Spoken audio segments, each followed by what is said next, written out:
Hi again. Today we are having conversation on sports law, and for this we have with us Jahnavi Upadhyay, partner North India Legal Decathlon, and Vinay Joy, partner of Khaitan and Company. Welcome on board, guys. Thank you for taking time for us today. Let us briefly understand the legislations around the sports in India. So, Janvi, if you could share your insights on that. So if we talk about India and sports laws, particularly in India, we do not have any state and national legislations for regulating sports in India. However, sports are registered in the state list of 7th schedule of constitution, and Ministry of Youth Affairs and Sports issues notifications and guidelines from time to time to national sport federations to act upon and to regulate them. Ministry of Youth Affairs and Sports was set up by Government of India in 1982, somewhere around while Asian Games were happening, to create infrastructure and to promote capacity building of broad leasing sports and achieving excellence in various competitive events at national and international levels. Uh, Sports promotion primarily is responsibility of various national sports federations, which are in short called as NFS, which are autonomous in nature, basically.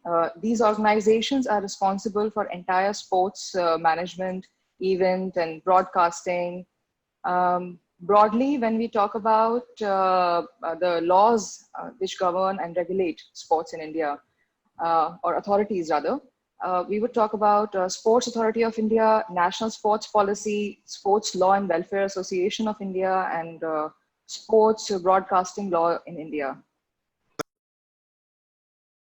Thanks, Janvi.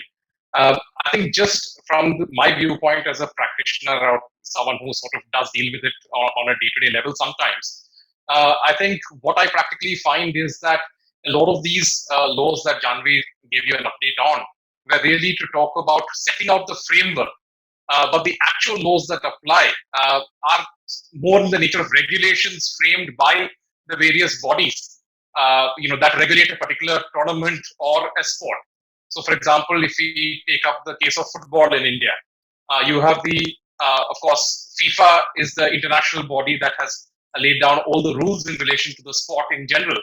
But you have the All India Football Federation, which then lays out its own code of ethics, its own disciplinary code, its regulations for the status of new players and for the transfer of players, all of that. So that is what really applies with respect to the sporting leagues that we have, say the ISL.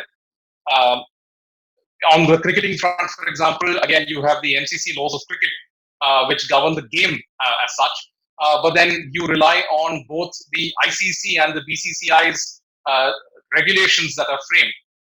And of course, for something like the IPL, you would have, the IPL, the tournament has its own regulations. They have their own code of conduct.